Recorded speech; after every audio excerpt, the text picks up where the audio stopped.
Ya, kali ini kami akan membahas mengenai training need analysis. Need analysis merupakan serangkaian aktivitas yang dilaksanakan untuk mengidentifikasi suatu masalah atau isu relevan dalam suatu organisasi. Rangkaian aktivitas ini akan menentukan apakah training merupakan tindakan yang tepat untuk menyelesaikan suatu masalah. Kapan sih kita harus melakukan need analysis? Kita melakukan need analysis ketika terjadi beberapa hal seperti perubahan kebijakan dalam organisasi, kurangnya kemampuan dasar dari individu, adanya perkembangan teknologi baru, kemunculan produk-produk baru, permintaan pelanggan atau persaingan yang semakin dinamis, standar kinerja yang menjadi lebih tinggi, dan perubahan struktur atau budaya organisasi. Nah, terdapat 5 langkah dalam pelaksanaan training need analysis, yaitu ada surveillance, investigations, analysis, training, dan juga reporting. Langkah yang pertama yaitu surveillance. Langkah ini bertujuan untuk mengidentifikasi adanya performance gaps dalam organisasi. Prosesnya yaitu mengumpulkan data mengenai kinerja organisasi pada saat ini dan membandingkannya dengan tingkat kinerja yang diharapkan. Output dari langkah ini yaitu berupa performance gaps yang teridentifikasi. Kemudian langkah yang kedua adalah investigation. Langkah ini bertujuan untuk mendapatkan informasi lebih banyak mengenai performance gaps yang telah teridentifikasi sebelumnya. Prosesnya yaitu menentukan lingkup investigasi, lalu menegaskan fokus investigasi, kemudian membuat investigation plan, dan juga mendapatkan dukungan yang dibutuhkan dari manajemen. Output dari proses ini yaitu berupa data mengenai performance gaps yang siap untuk dianalisis. Selanjutnya, langkah yang ketiga adalah analisis. Langkah ini bertujuan untuk memberikan rekomendasi yang berkaitan dengan training dan non-training untuk menutup performance gap. Prosesnya yaitu menyisihkan data yang tidak valid, kemudian mengelompokkan dan meringkas data, lalu dari data tersebut dilakukan tes statistik apabila diperlukan, kemudian menarik kesimpulan secara logis dengan mengidentifikasi solusi training dan non-training. Output dari langkah ini yaitu berupa rekomendasi solusi training atau non-training. Kemudian langkah yang keempat adalah training. Langkah ini bertujuan untuk merancang program pelatihan yang bersesuaian dengan rekomendasi training yang dihasilkan dari langkah sebelumnya. Prosesnya yaitu mengidentifikasi solusi training yang dihasilkan dari proses analisis dan menjabarkannya ke dalam bentuk yang lebih rinci. Output dari proses ini yaitu berupa silabus dan matriks training. Selanjutnya, langkah yang kelima dalam pelaksanaan training need analysis yaitu reporting. Langkah ini bertujuan untuk menghasilkan laporan yang meringkas pelaksanaan training need analysis yang siap untuk dipresentasikan kepada manajemen. Prosesnya yaitu meringkas training need analysis yang sudah dilaksanakan ke dalam bentuk laporan. Output dari langkah ini yaitu berupa laporan training need analysis. Sekian, kemudian akan dilanjutkan oleh teman saya. Selanjutnya, saya akan memaparkan mengenai evaluasi training. Evaluasi training adalah suatu kegiatan untuk mengukur seberapa efektifkah program training bagi para perusahaan. Apakah program training ini cukup efektif atau malah merugikan bagi perusahaan. Tentunya bagi para perusahaan menginginkan program training ini berjalan dengan baik. Adapun cara untuk mengevaluasi itu bisa dilakukan dengan 4 level model oleh Kirkpatrick. Yang pertama itu ada reaction, learning, behavior, dan result. Level pertama yaitu reaction. Pada level ini itu mengukur bagaimana para peserta training itu bereaksi terhadap training yang telah mereka lakukan.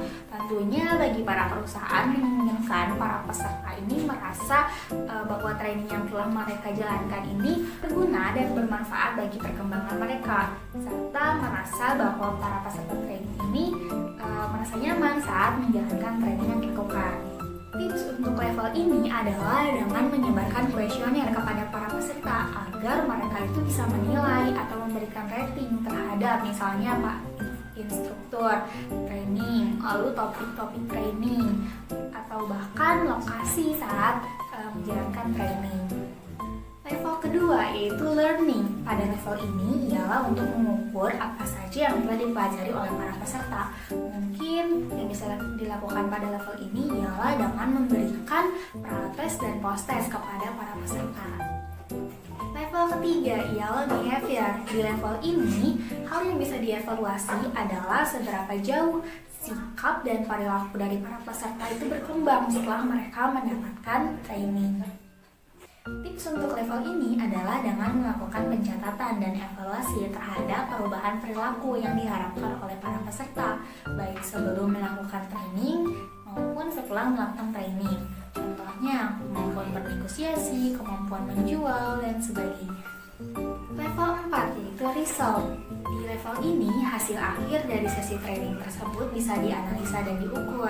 Kita bisa melihat apakah terjadi peningkatan terhadap aspek bisnis atau proses bisnis perusahaan. Misalnya, peningkatan penjualan, efektivitas waktu kerja, dan sebagainya. Kaitan dari keempat level tersebut ialah seperti ini. Suatu pelatihan itu akan berhasil bila direspon positif oleh para peserta. Jika respon peserta itu positif, maka proses belajar mengajar pun akan berjalan dengan baik.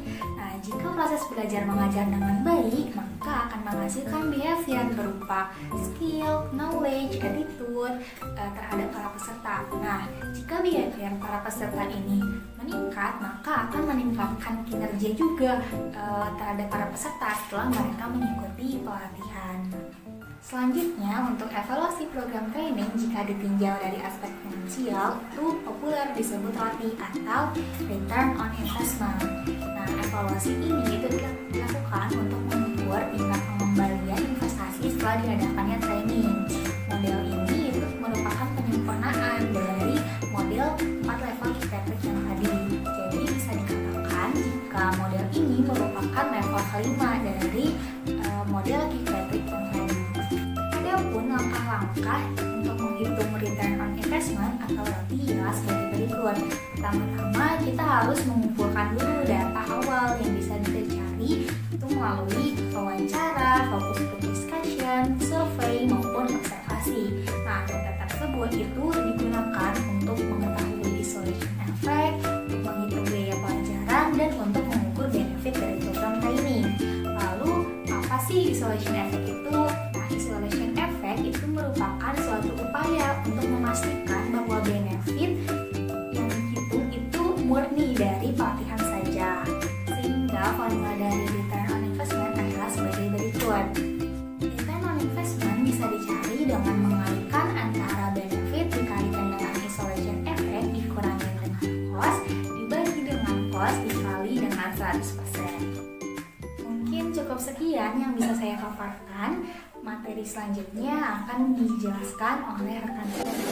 Saya akan menjelaskan tentang cara perhitungan ROI. Nah, misalkan ada sebuah perusahaan dan ada karyawan A dan ada karyawan B. Karyawan A ini mengikuti sebuah pelatihan dan mampu meningkatkan produktivitasnya dengan menghasilkan 20 pitches per hari. Sedangkan karyawan B, dia tidak mengikuti pelatihan dan hanya mampu meningkatkan produktivitasnya dengan menghasilkan 12 pitches per hari. Harga dari produk yang dihasilkan tersebut adalah 300.000, sedangkan biaya pelatihan dari karyawan adalah sebesar Rp1.300.000. Nah, berapa ROI yang bisa dihasilkan? ROI atau Return on Training Investment memiliki rumus benefit dikali isolation effect dikurangkan dengan cost dibagi cost dikali 100%. Oleh karena itu, angka-angka yang di contoh soal tadi kita masukkan dengan rumus. Sehingga ROI sama dengan 300.000 dikali isolation effect-nya, yaitu 20 dikurang 12 dikurang cost-nya 1.300.000 dibagi 1.300.000 sebagai cost dan dikalikan 100%. Hasilnya yaitu 84,6%. Nah, jadi ROI atau Return on Training Investment yang dihasilkan dari perusahaan ini yaitu sebesar 84,6%. Sekian penjelasan materi Training Need Analysis dari kelompok kami. Kurang lebihnya mohon maaf. Wassalamualaikum warahmatullahi wabarakatuh.